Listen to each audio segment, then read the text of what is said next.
कि बरम बाबा हे बरम बाबा रउआ हमर जोगाड़ लगा देती ना तो 101 रुपया चढ़ती 101 रुपया और ना पूरा करिए तो हमार जन 101 रुपया रहू वापस कर। आजकल के प्रेमी वापसो मांग लेते हैं भैया,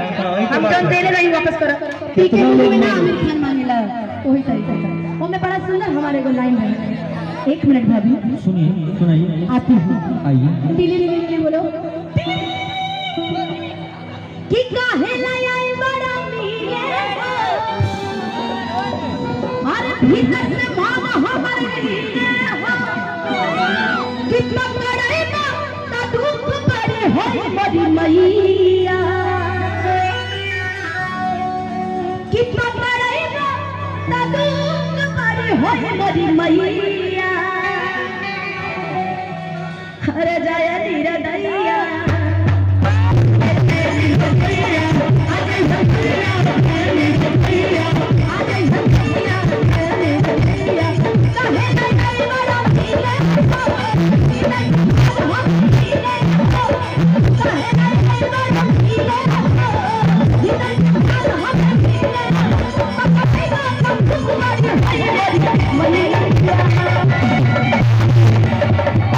सुना सुना सुनाओ इधर तू प्यार के चक्कर चलावत रहे ना नो एंट्री में चला देले बड़ा अभी नो एंट्री में हां फंस गइल भाई नहीं ठीक बात है। हमारा अगर भाई से तू पिटा जेबा ना तो तू सोच हो जेबा भाई से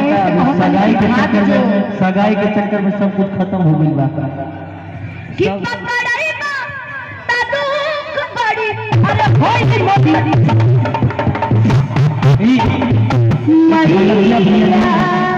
बनारस 5 को शादी करेंगे देखना ना इसीलिए 5 बीट आगे भाग रहे हैं। एक तो लॉकडाउन फर्स्ट होता है दूसरा 5 को लिखा है आपने अच्छा यूपी वाले हैं 5 को कर सकते हैं यूपी के हैं सही में। अच्छा इसके पहले जैसे हल्ला करके तनी गर्दा कर रहे थे तनी बड़ा गर्दा करके गा दीजिए था कि जाए नीरे दैया आज सुनो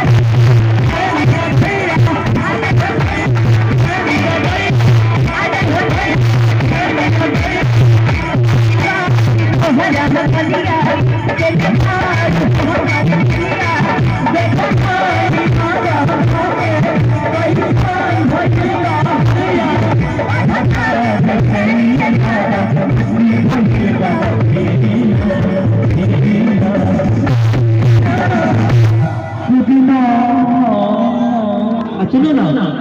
कोरोना रुपेश भैया एक बार देखिए जरा एक अनुपमा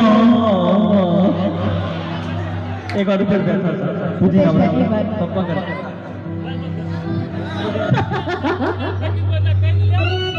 आप कर सकते हैं की आखिरी लाइन है अनुपमा जी इश्क में मार खाने का इनका पुराना अनुभव है पुदीना